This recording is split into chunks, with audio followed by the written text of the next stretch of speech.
Kerupuk jangek, cemilan khas Sumatera Barat berbahan dasar kulit sapi, masih diminati masyarakat hingga kini. Di tengah naiknya harga bahan pendukung produksi, usaha rumahan kerupuk jangek, Pak Edi di Jalan Denai, Tegal Sari Mandala 3, Kecamatan Medan Denai, Kota Medan, tetap bertahan dan terus memproduksi kerupuk jangek secara turun-temurun. Usaha produksi kerupuk jangek Pak Edi telah berjalan selama puluhan tahun dan kini diteruskan generasi kedua keluarga. Produksi kerupuk jangek ini menjadi salah satu usaha rumahan yang cukup menjanjikan di Kota Medan.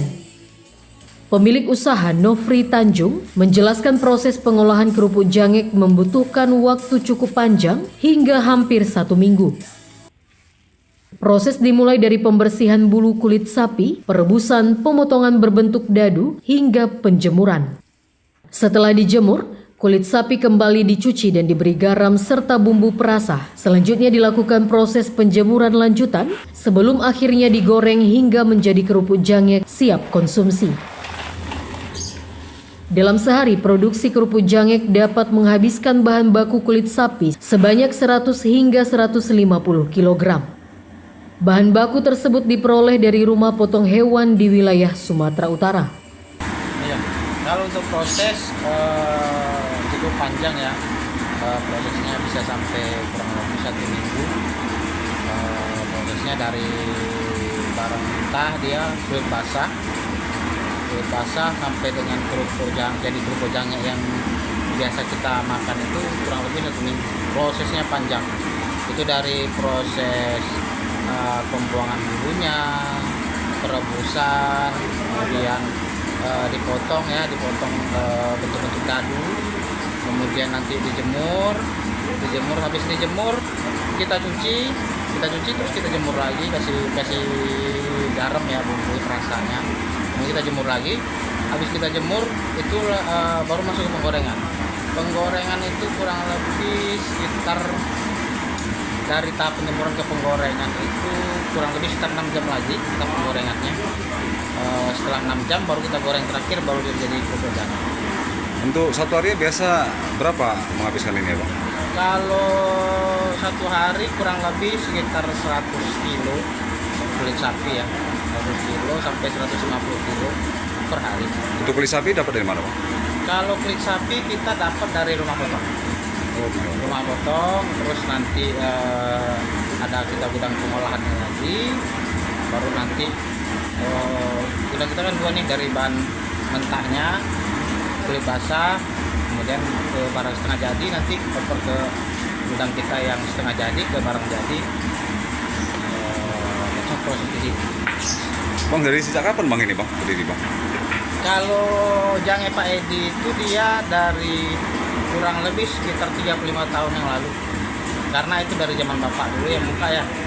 Cuma dulu waktu zaman bapak belum ada namanya kerupuk jangek Pak Edi, cuma karena nama bapak Pak Edi, jadi saya generasi kedua, karena bapak udah nggak ada, jadi saya buat nama jadi kerupuk jangek Pak Edi. Tapi dari awal sampai sekarang itu sudah kurang lebih 35 tahun. Bang, untuk kendala yang dihadapi ada Bang selama ini Bang untuk produksi? Kalau kendala sih untuk bahan baku kita nggak terlalu sulit ya, karena di sekitaran Sumatera Utara ini cukup banyak ya untuk rumah potong dan pemotongan setiap hari, saya rasa cukup. Cuma yang jadi masalah sih bahan pendukungnya ya, seperti minyak, plastik sekarang. Minyak sekarang udah tinggi ya. Itu biasa kita hampir harga 15.000, 16.000 per kilo.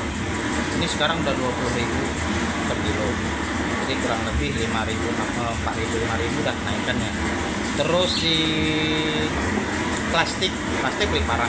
Plastik itu kurang lebih sekitar 2 kali lipat kenaikannya. Dari dulu biasa kita beli sekitar 34.000 per kilo, sekarang sudah tembus 55.000 per kilo. Usaha kerupuk jangek Pak Edi sendiri telah berdiri sejak 35 tahun lalu dan dirintis oleh orang tua Nofri Tanjung. Setelah sang ayah meninggal dunia, usaha tersebut dilanjutkan dengan menggunakan merek dagang kerupuk jangek Pak Edi. Meski permintaan pasar cukup tinggi, pelaku usaha mengaku masih menghadapi sejumlah kendala terutama kenaikan harga minyak goreng dan plastik kemasan yang terus meningkat dalam beberapa tahun terakhir. Harga minyak goreng yang sebelumnya berkisar Rp15.000 per kilogram, kini naik menjadi sekitar Rp20.000 per kilogram. Sementara harga plastik kemasan juga mengalami kenaikan hampir 2 kali lipat. Selain melayani penjualan di Kota Medan, kerupuk jangek produksi Pak Edi juga dipasarkan ke sejumlah daerah seperti Aceh, Pekanbaru hingga Padang. Bahkan bahan baku setengah jadi turut dikirim ke negara tetangga Malaysia. Kedepan, pelaku usaha berharap harga bahan pendukung produksi dapat kembali stabil agar harga jual kerupuk tetap terjangkau dan daya beli masyarakat tidak menurun. Dari Medan, Iwan Gunadi, Orbit Digital, memberitakan.